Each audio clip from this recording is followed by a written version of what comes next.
এত সুন্দর সুন্দর কুর্তি দেখে মনে হচ্ছিলো কোনটা রেখে কোনটা নেবো। তো আমরা সকালবেলা যথারীতি দুপুরবেলা রেডি হয়ে গেছিলাম যে যাব কাজটা পাড়াতে। ওখান থেকে বাবা মা আসবে, এখান থেকে আমার বোনও আমাদের বাড়ি এসেছিলো, ওখান থেকে একবারে চলে যাবে। তো আমরা যথারীতি রেডি হলাম। আমরা যে রাস্তায় বেরিয়েও গেলাম, কারণ ওখান থেকে মা বাবা আমার ভাইপো আসবে, ওখান থেকে এসে আমরা কেনাকাটা করব, ওখান থেকে বোনও চলে যাবে। এই যে বোনের ব্যাগ রেডি, এই যে টোটোতে বসেও গেছি। আর এই দেখো আমার বোনের ছেলে, আমার বোন আর আমি এই যে বসে গেছি। তারপরে চলে আসলাম, এই যে ট্রেনে উঠলাম।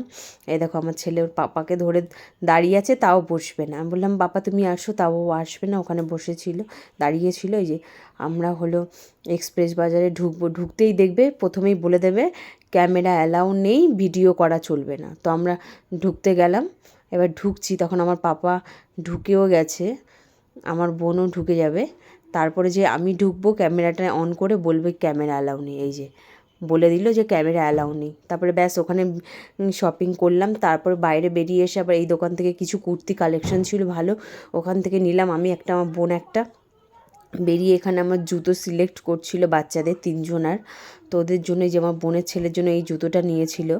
তারপরে ওখান থেকে ওর জুতোটা আমাকে বললে পায়ে পরিয়ে দে, তারপরে পরিয়ে দিলাম। এই যে সব প্যাকিং ওইখানকার পুরো প্যাক করা, কারণ দেখানো যাবে না, পাপা ওটা নিয়ে যাবে। যে আমার বাবা মা ছিল, এই যে আমার মা, এই যে ওরা।